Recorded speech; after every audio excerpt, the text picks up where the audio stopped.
नमस्कार, मैं डॉक्टर रोज़ी शाह, सहआचार्य समाजशास्त्र, BGD government girls college, Shahpura, Jaipur. आज हम बीए पार्ट सेकेंड समाजशास्त्र के पेपर सेकेंड के अंतर्गत ग्रामीण समाजशास्त्र के अर्थ, उत्पत्ति और विकास को समझेंगे। सबसे पहले ग्रामीण समाजशास्त्र के शाब्दिक अर्थ को जान लेना ज़रूरी है। ग्रामीण समाजशास्त्र शब्द 3 शब्दों से मिलकर बना है: ग्रामीण, समाज और शास्त्र। समाज शब्द से हमारा तात्पर्य व्यक्तियों के पारस्परिक संबंधों की व्यवस्था से है। ग्रामीण पर्यावरण में निवास करने वाले व्यक्तियों के पारस्परिक संबंधों की व्यवस्था को ग्रामीण समाज कहते हैं। ग्रामीण समाज के क्रमबद्ध एवं व्यवस्थित अध्ययन करने वाले शास्त्र के विज्ञान को ग्रामीण समाजशास्त्र कहते हैं। विभिन्न विद्वानों ने ग्रामीण समाजशास्त्र की परिभाषाएं प्रस्तुत की हैं। कुछ मुख्य परिभाषाएं इस प्रकार हैं। स्मिथ के अनुसार कुछ अन्वेषणकर्ता उन सामाजिक घटनाओं का अध्ययन करते हैं जो मात्र ग्रामीण पर्यावरण एवं उन लोगों में विद्यमान एवं उन तक सीमित रहती हैं जो कृषि का व्यवसाय करते हैं। इस प्रकार के समाजशास्त्रीय तथ्य एवं सिद्धांत जो ग्रामीण सामाजिक संबंधों से निर्मित होते हैं को ग्रामीण समाजशास्त्र कहा जा सकता है। आर देसाई के अनुसार ग्रामीण समाजशास्त्र का मूल कार्य ग्रामीण समाज के विकास के नियमों को खोज निकालना है। लारी नेल्सन ने लिखा है कि ग्रामीण समाजशास्त्र की विषय सामग्री विभिन्न प्रकार के समूह जैसे कि वे ग्रामीण पर्यावरण में पाए जाते हैं का विवेचन एवं विश्लेषण है। जे.बी. चिदंबर लिखते हैं, ग्रामीण समाजशास्त्र को ग्रामीण मानव और उसकी समूहों के साथ अंतःक्रिया का अध्ययन करने वाले विज्ञान के रूप में परिभाषित किया जा सकता है। संक्षेप में, ग्रामीण समाजशास्त्र के संबंध में जो तथ्य निष्कर्ष प्रकट होते हैं वे इस प्रकार हैं। ग्रामीण समाजशास्त्र समाजशास्त्र की एक विशिष्ट एवं महत्वपूर्ण शाखा है। ग्रामीण समाजशास्त्र ग्रामीण पर्यावरण में मानवीय संबंधों का अध्ययन करता है। ग्रामीण समाजशास्त्र का भौतिक कार्य ग्रामीण समाज के विकास के विषयों को खोज निकालना है। ग्रामीण समाजशास्त्र ग्रामीण समस्याओं के निराकरण, ग्रामीण पुनरावृत्ति और उत्थान में व्यवहारिक योगदान देने वाला विज्ञान है। ग्रामीण समाजशास्त्र ग्रामीण अंतःक्रियाओं, सामाजिक प्रक्रियाओं, सामाजिक संबंधों, ग्रामीण जनसंख्या, समूहों, समुदायों, ग्रामीण सामाजिक संगठन, सामाजिक व्यवस्था, सामाजिक अव्यवस्था तथा उनमें होने वाले परिवर्तनों का अध्ययन करता है। अब हम ग्रामीण समाजशास्त्र की उत्पत्ति एवं विकास को जानने का प्रयास करेंगे। मानव का सर्वप्रथम निवास ग्रामों से ही प्रारंभ हुआ। उसके बाद नगरों का निर्माण हुआ। ग्रामीण समाज का इतिहास प्राचीन है। ग्रामीण समाज में परिवर्तन तथा उनमें उत्पन्न समस्याओं का अध्ययन एवं समाधान करने के प्रयासों के बारे में सामाजिक दार्शनिकों, समाज सुधारकों एवं प्रशासकों ने समय समय पर अपने विचार व्यक्त किए हैं।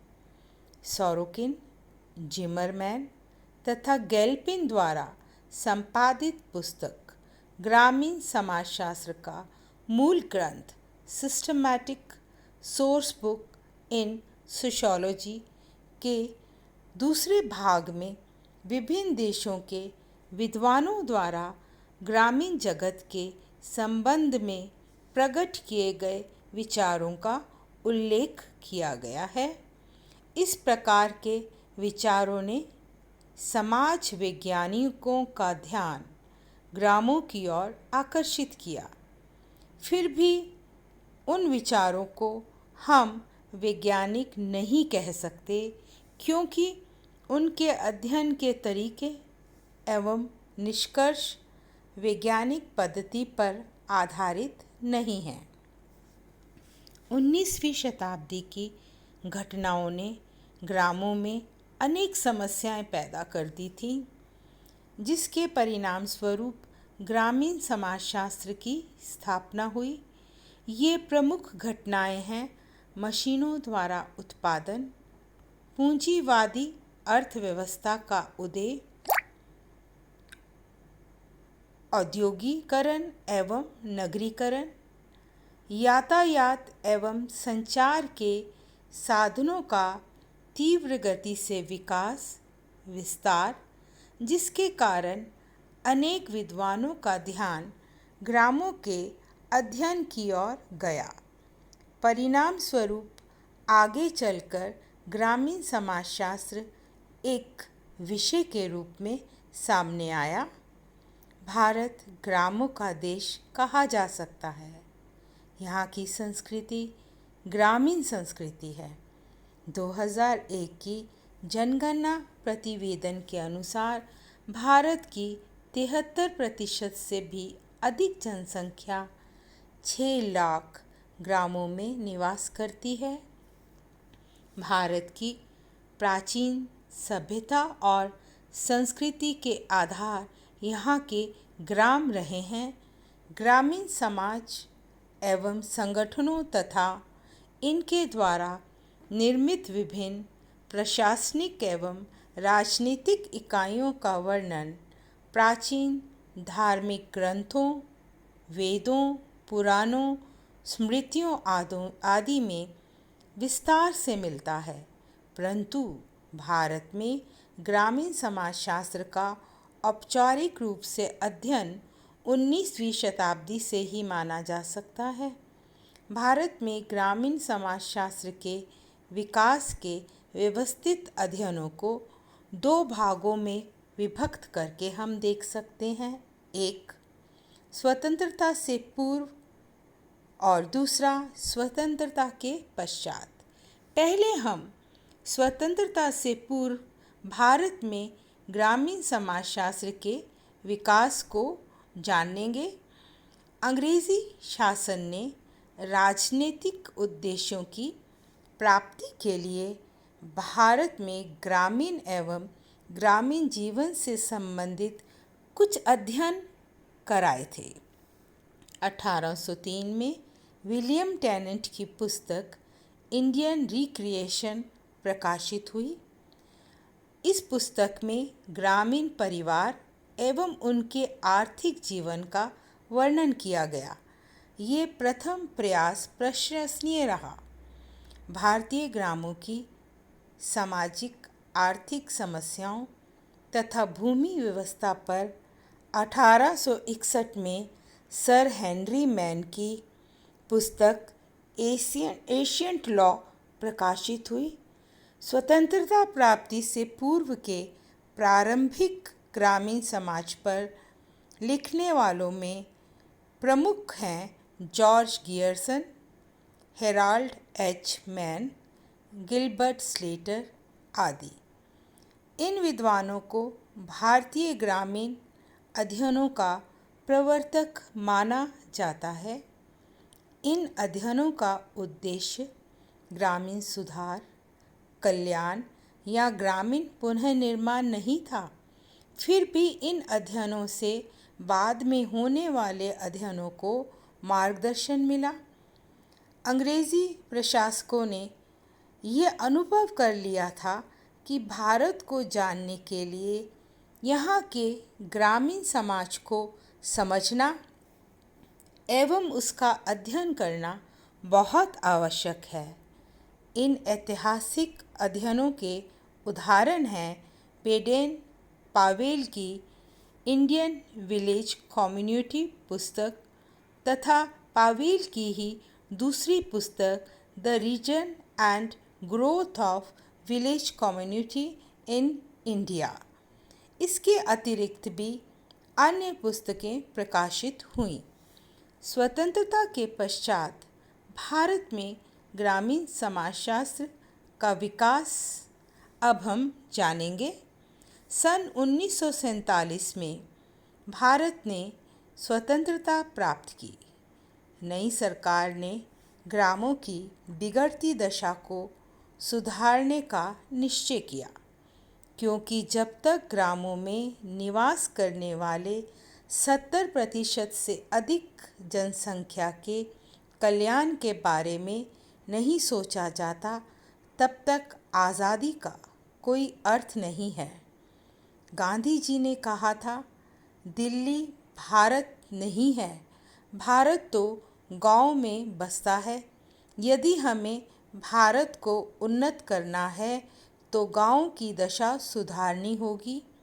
उन्होंने नारा दिया, गांव को वापस चलो।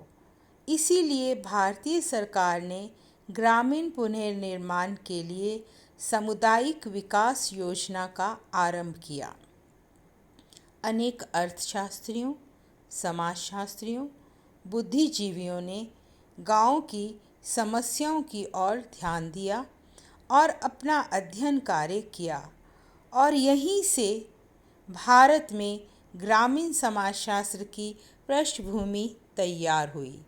सरकार ने भारतीय जनता के लिए अनेक कल्याणकारी योजनाओं को शुरू किया, जैसे पंचवर्षीय योजनाएं, सामुदायिक विकास योजना, ग्रामीण विकास कार्यक्रम, सहकारिता, भूदान, ग्रामदान एवं सर्वोदय योजनाओं के द्वारा ग्रामों की कायाकल्प करने का प्रयास किया गया। विकास कार्यक्रमों को सफलतापूर्वक लागू करने के लिए गांव की जानकारी उपलब्ध होना आवश्यक है। इस संबंध में प्रोफेसर देसाई कहते हैं, ग्रामीण सामाजिक संगठन, इसके ढांचे, कार्य व विकास का व्यवस्थित अध्ययन केवल आवश्यक नहीं हो गया, बल्कि स्वतंत्रता प्राप्ति के बाद अनिवार्य भी हो गया है। स्वतंत्रता प्राप्ति के बाद समाजशास्त्रियों एवं सामाजिक मानवशास्त्रियों ने भारत के ग्रामीण समाजों के विभिन्न पक्षों से संबंधित उच्च कोटि के अध्ययन किए, जो बाद में प्रकाशित हुए। 1955 में 4 प्रमुख भारतीय अध्ययन सामने आए। S.C. दुबे का इंडियन विलेज, D.N. मजूमदार की पुस्तक रूरल प्रोफाइल, मैकिम मैरिट संपादित विलेज इंडिया, M.N. श्रीनिवास की इंडिया विलेज। इसके अतिरिक्त भी बाद में अनेक पुस्तकें प्रकाशित हुईं। कुछ उल्लेखनीय प्रकाशन इस प्रकार हैं: S.C. Dube, India's changing village, D.N. Majumdar, rural profiles व इन्हीं की दूसरी पुस्तक caste and communication, in Indian village, Radha Kamal Mukherjee की the dynamic of rural society, A.R. Desai की rural sociology in India, B.R. Chauhan की अ राजस्थान विलेज आदि पुस्तकें इनके अतिरिक्त भी ग्रामीण समाजों के विभिन्न पक्षों से संबंधित जानकारी प्रदान करने वाली अनेक पत्र, पत्रिकाएं और संस्थाएं हैं, जैसे योजना, आर्थिक समीक्षा, ग्राम सेवक, कुरुक्षेत्र, रूरल इंडिया आदि। ये पत्र पत्रिकाएं वार्षिक, अर्धवार्षिक, मासिक हैं। इन पत्र पत्रिकाओं में ग्रामीण समाजशास्त्र के विषय में और उनसे संबंधित विद्वानों के, क्षेत्र कार्यकर्ताओं के, विश्वविद्यालय के शोधकर्ताओं के, विद्यार्थियों के, शिक्षक समूह के लेख एवं विचार प्रकाशित होते रहते हैं।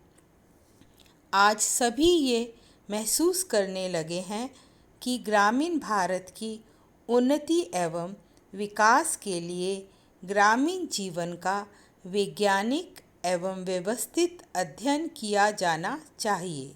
बुद्धिजीवियों में ग्रामीण अध्ययनों के प्रति पिछले कुछ वर्षों में रुचि जागृत हुई और अनेक विद्वानों ने भारत के विभिन्न ग्रामों का अध्ययन किया। इन अध्ययनों के परिणाम स्वरूप अनेक नवीन अवधारणाओं का प्रतिपादन किया गया, जैसे संस्कृतिकरण, पश्चिमीकरण, प्रभु जाति। श्रीनिवास द्वारा इन अवधारणाओं को प्रतिपादित किया गया। इसी प्रकार कुलीनीकरण की नर्मदेश्वर प्रसाद की अवधारणा, लघु समुदाय, लघु परंपरा एवं मेहनती परंपरा रॉबर्ट रेडफील्ड द्वारा प्रतिपादित की गई। सार्वभौमिकरण एवं स्थानीयकरण की अवधारणा मैकिम मैरिट द्वारा प्रतिपादित की गई। वर्तमान में भारतीय ग्रामीण जीवन पर जानकारी देने वाला प्रचुर साहित्य उपलब्ध है। फिर भी भारतीय ग्रामों की बनावट, भाषा, जाति, भौगोलिक स्थिति, धर्म, संस्कृति आदि में पर्याप्त रूप से भिन्नता होने के कारण कोई भी अध्ययन संपूर्ण भारतीय गांव का प्रतिनिधि अध्ययन नहीं कहा जा सकता है। अतः आवश्यकता इस बात की है कि अधिक से अधिक क्षेत्रीय अध्ययन हो, जिसमें उस क्षेत्र विशेष की समस्याओं के कारणों का पता लगाया जा सके तथा उनके समाधान के लिए प्रयास किए जा सकें तथा भारतीय ग्रामीण समाज पर उपलब्ध साहित्य का संकलन कर उसका समन्वय किया जाए और उचित निष्कर्ष निकाले जाएं। धन्यवाद।